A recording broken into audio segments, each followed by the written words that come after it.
Salut! Récemment, je me suis improvisé préparateur automobile et dans cette vidéo, je continue de monter un turbo pour la première fois sur cette voiture. Si t'as pas vu les autres parties, il y a une playlist dans le coin en haut à droite où tu peux retrouver toutes les vidéos. Et ça commence tout de suite. On a dit que c'était moi qui le disais. Ah.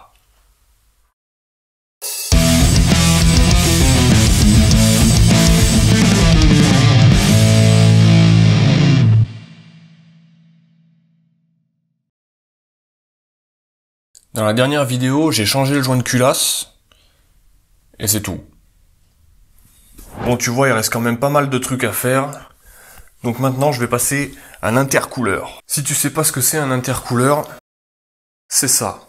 Autrement appelé échangeur d'air, autrement appelé le truc qui ressemble à un radiateur, mais qui est pas un radiateur. En gros, ce truc, ça sert à refroidir l'air qui sort du turbo, pour pas envoyer de l'air chaud dans l'admission du moteur. Ça, c'est un intercooleur de Peugeot 307. Je l'ai payé 20 € sur Le Bon Coin. L'objectif, ça va être de le fixer ici. Donc il faut que je fabrique une patte de fixation qui va venir se prendre dans ce truc-là. Et je vais faire des trous dans ça.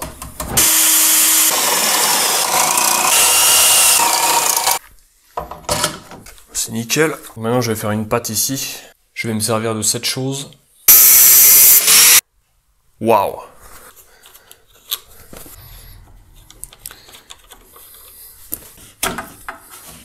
Le truc pas mal avec cet intercooleur, c'est qu'il est déjà monté sur Silent Block, donc ça réduit les vibrations.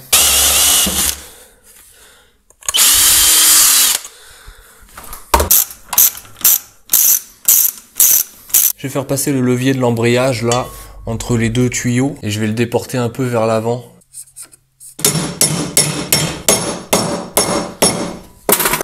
Waouh! D'accord.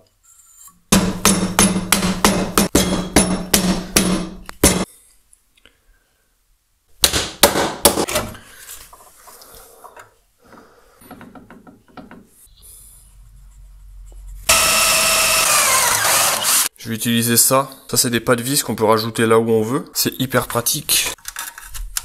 Ça, c'est le truc qui permet de l'écraser. Ça fait comme un rivet, tu vois, ça s'écrase. Et comme ça, ça fixe le pas de vis.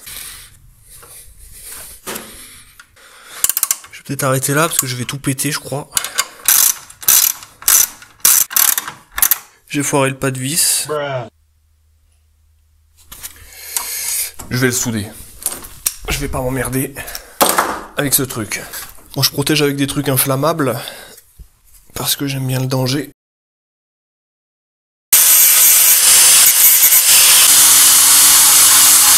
Prep du support, parfaite.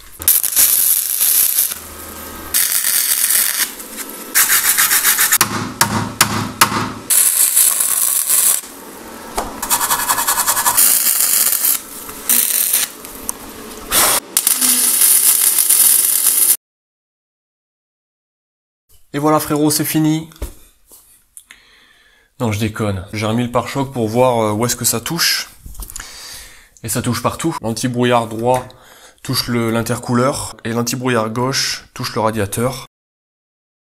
J'ai fait une installation provisoire. Je vais te montrer.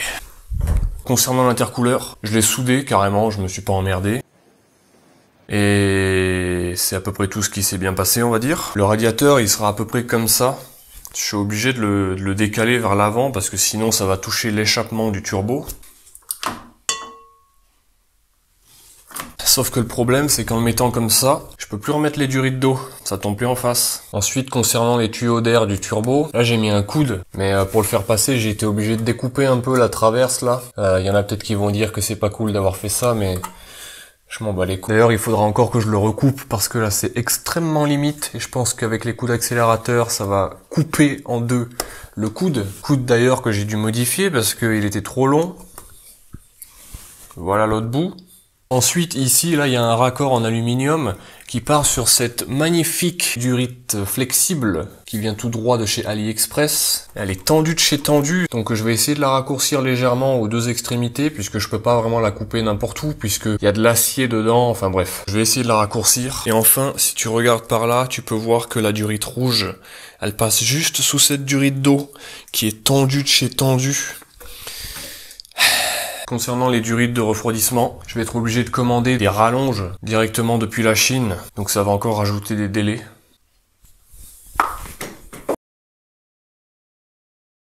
Ok frérot, bon après quelques heures d'ajustement, ça commence enfin à être pas mal. Actuellement tu vois, la durite rouge, elle touche pas le bloc, elle touche pas le collecteur. Elle touche pas le Calorsta. Bon, ça reste quand même très très proche, mais de toute façon, je mettrai de la bande par-dessus le collecteur et je mettrai peut-être de la bande aux endroits un peu sensibles des durites. Devant, c'est comme ça. Si tu regardes par là, tu peux voir qu'il y a de la place entre le châssis et le coude. Si le moteur il bouge un peu, ça devrait aller quand même. Après, tu vois la durite rouge, elle passe comme ça. Et elle arrive là. Je l'ai raccourcie aux deux extrémités. Cette durite d'eau là, elle est pas pincée, elle peut bouger librement. Les faisceaux électriques, c'est pareil. Il reste plus qu'à arriver à fixer cette durite d'eau. Actuellement, si je la mets en place, elle touche la durite rouge. On va dire que ça pourrait marcher, mais c'est quand même sous tension, ça me plaît pas trop. Donc ce que j'essaierai de faire, c'est de mettre un morceau de durite pour légèrement déporter cette durite. Comme ça donnerait un peu plus de mou et ça éviterait qu'elle soit trop tendue. Bon, je m'occuperai plus tard des tuyaux qui vont relier l'intercooleur à l'admission du moteur. D'ailleurs, tu vas voir ce que je vais utiliser. T'es pas prêt. Maintenant, je vais fabriquer la downpipe. C'est le tuyau qui va sortir de l'échappement du turbo et qui va repartir sur la ligne d'échappement de la voiture. Je vais utiliser ça. Donc ça, c'est une paille pour les géants.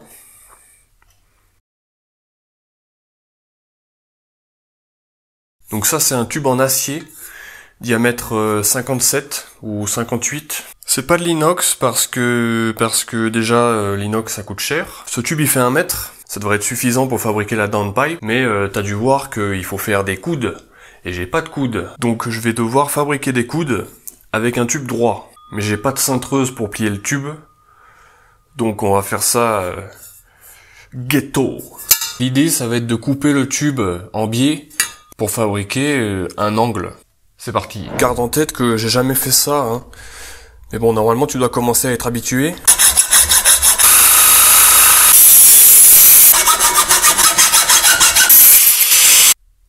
Waouh!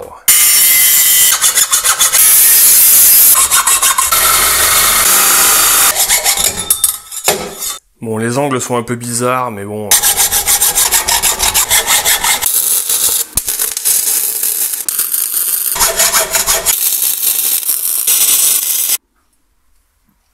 Waouh! Bah, un truc comme ça me paraît pas mal.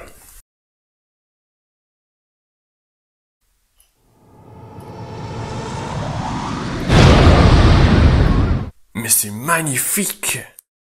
Bon, j'ai passé 2 jours à fabriquer ce truc, et comme tu peux le voir, j'ai pas pu m'empêcher de mettre un petit coup de peinture. Même si de toute façon, il y aura de la bande par-dessus, et qu'en plus, il faut que je le reperce pour mettre les trucs, pour mettre les sondes. Dans un premier temps, ça sera la ligne complète. Et dans un second temps, on verra.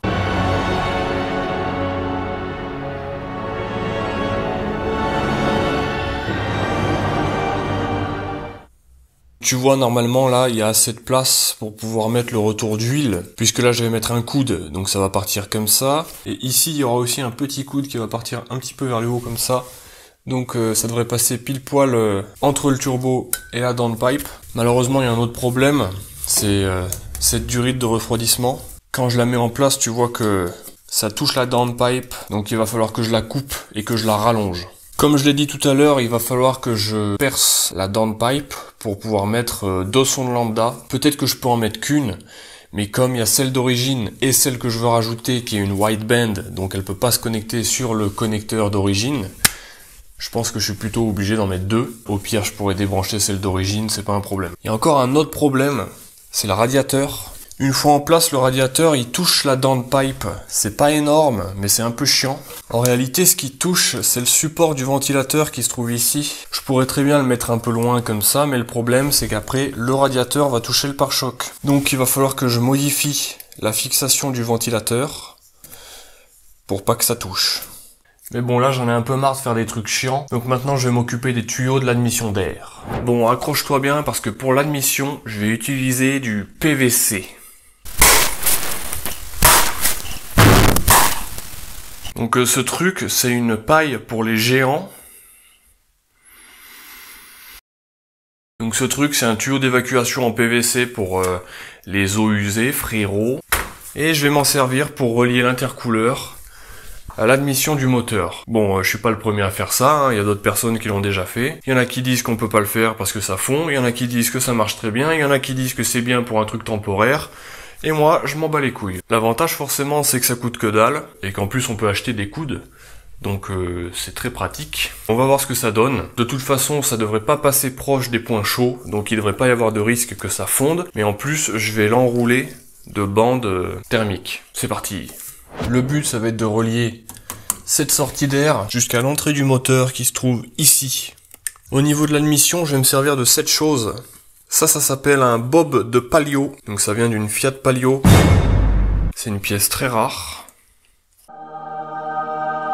J'ai dû la payer 20 ou 25 € sur eBay. Sauf que ce truc, tu vois, d'origine, c'est fait pour se mettre dans ce sens. Moi, il faut que je le mette comme ça. Mais comme ça rentre pas. Parce que ici, il y a un détrompeur qui vient rentrer dans ça. Donc ça, il va falloir que je l'enlève au Dremel. Mais bon, ça, c'est des broutilles. Et ensuite, ça va venir comme ça. Du coup, ça, il va falloir que je le penche un peu plus. Mais ça aussi, c'est des broutilles. Et ensuite, le tuyau, il va aller par là. Et il va descendre comme ça, à peu près.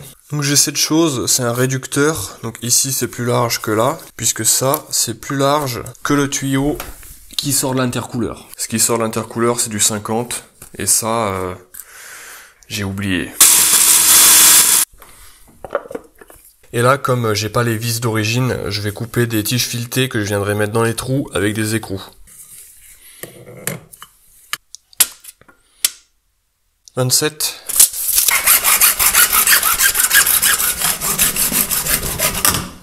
Ah bah ça va plus vite que pour le tube en acier. Hein.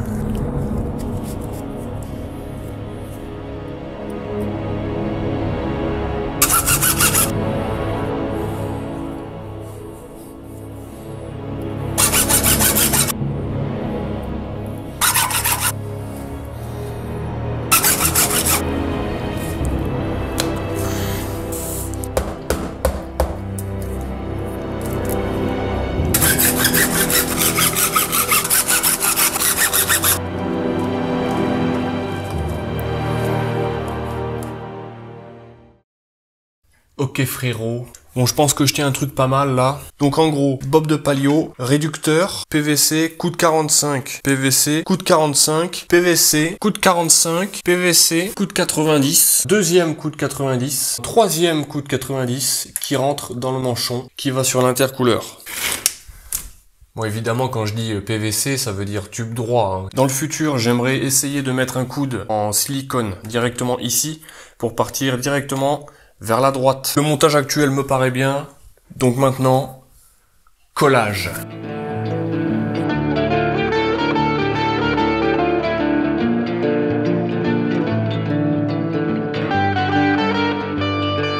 Bon, j'ai collé les tubes jusqu'ici, parce que là maintenant, je vais choisir l'emplacement où je vais mettre la dump valve. Pour mettre la dump valve, je vais me servir de cette chose, et ça, c'est la dump valve. Bon, c'est une dump valve eBay, hein, c'est un premier prix. Je pense que je vais la mettre par ici. On continue le collage. Bah je sais pas, tu peux me dire ce que t'en penses, moi ça me paraît pas mal. C'est un petit peu sous tension, mais bon, je verrai quand ça je l'aurai vissé, parce que là ça tient avec un marteau. Et bon, l'admission touche rien du tout, donc ça c'est plutôt bien. Comme tu peux le voir, c'est aussi suffisamment loin de la boîte de vitesse. Et enfin, je pense pas que ça dépasse trop en dessous. La boîte de vitesse arrive au même niveau. Donc ça devrait pas poser de problème. Et en plus de ça, les tuyaux en PVC sont très loin du collecteur qui est là et de la sortie d'échappement. Donc normalement il devrait pas y avoir de risque que ça fonde. D'ailleurs, si tu te demandes à quoi ça sert une dump valve, je vais t'expliquer. Peut-être que tu t'en fous mais je te le dis quand même. Quand tu appuies sur l'accélérateur, ça ouvre un clapet au niveau de l'admission du moteur qui permet au moteur d'aspirer de l'air. Pendant ce temps-là, le turbo aspire de l'air ambiant et l'envoie sous pression dans l'admission du moteur par le tube d'admission. Mais quand tu relâches la pédale d'accélérateur, le clapet de l'admission va se refermer. Sauf que le turbo sera toujours en train de tourner, puisqu'un turbo, ça tourne à plusieurs dizaines de milliers de tours minutes. Donc forcément, ça peut pas s'arrêter net. Donc le turbo va continuer à envoyer de l'air sous pression dans le tuyau d'admission. Sauf que le clapet sera fermé, donc l'air va rester coincé dans le tuyau sous pression, et c'est là qu'intervient la dump valve qui va permettre à cet air sous pression de s'échapper dans l'atmosphère. Si on met pas de dump valve, l'air venant du turbo va rester coincé dans le tuyau et va fatalement repartir en arrière et va forcer contre la turbine qui sera en train de tourner dans le sens opposé. Et sur le long terme, ça peut causer des dégâts. Donc, dump valve. Je sais pas si les explications étaient claires, je te recontacte plus tard.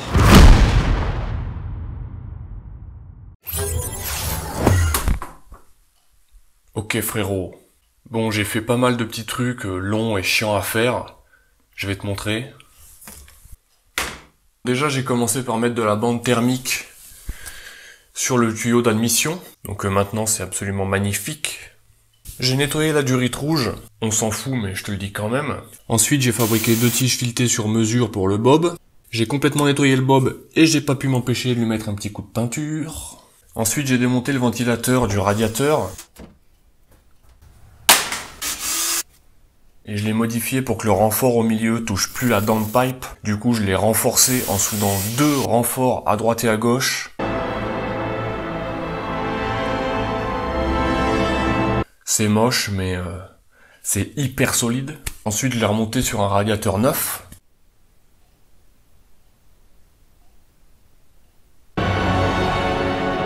Et ensuite, j'ai modifié la fixation du radiateur puisqu'il faut que je le décale vers l'avant, sinon ça touche le turbo. Après, j'ai rallongé la durite qui touchait la downpipe.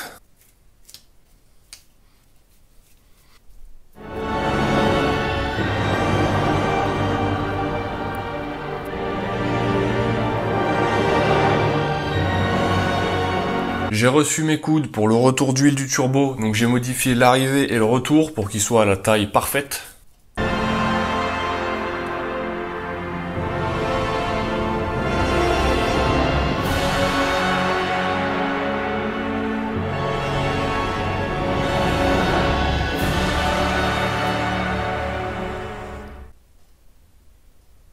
Après, j'ai complètement repeint ce truc là.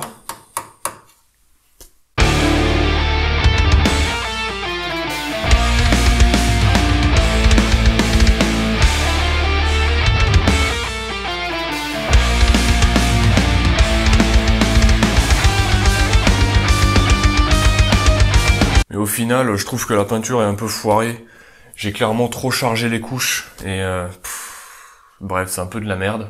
Après, j'ai réglé la wastegate. J'ai essayé de la régler sur plus ou moins 0,4 bar, puisque de toute façon, je vais rajouter un robinet qui me permettra de régler la pression. Après, j'ai rajouté une sonde de température d'échappement qui va me permettre de faire le réglage de l'avance à l'allumage.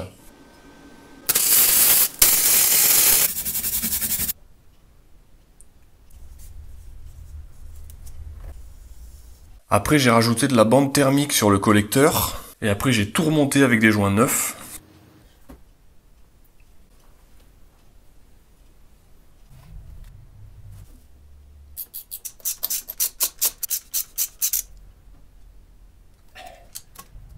J'ai soudé 2 supports de sonde lambda sur la downpipe.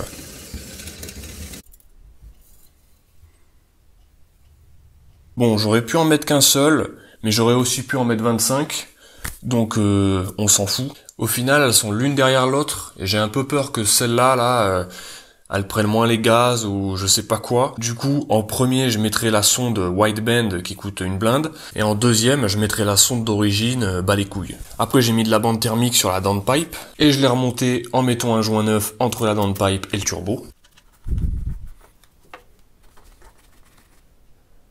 Et enfin, j'ai complètement nettoyé l'intercooleur dedans-dehors, et je lui ai appliqué un plaquage aluminium haute performance.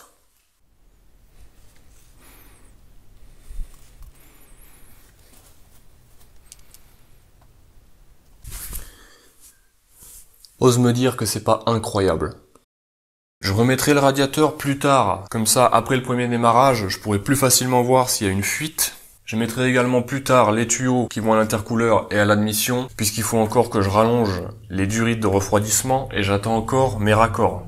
Il commence à rester plus grand chose sur le tableau, donc j'espère que dans la prochaine vidéo on va assister au premier démarrage, parce que là j'en peux plus. Mais malheureusement je vais être obligé d'arrêter cette vidéo là. Donc oublie pas de laisser un like et abonne-toi. Merci d'avoir regardé le garage noir. Et à la prochaine.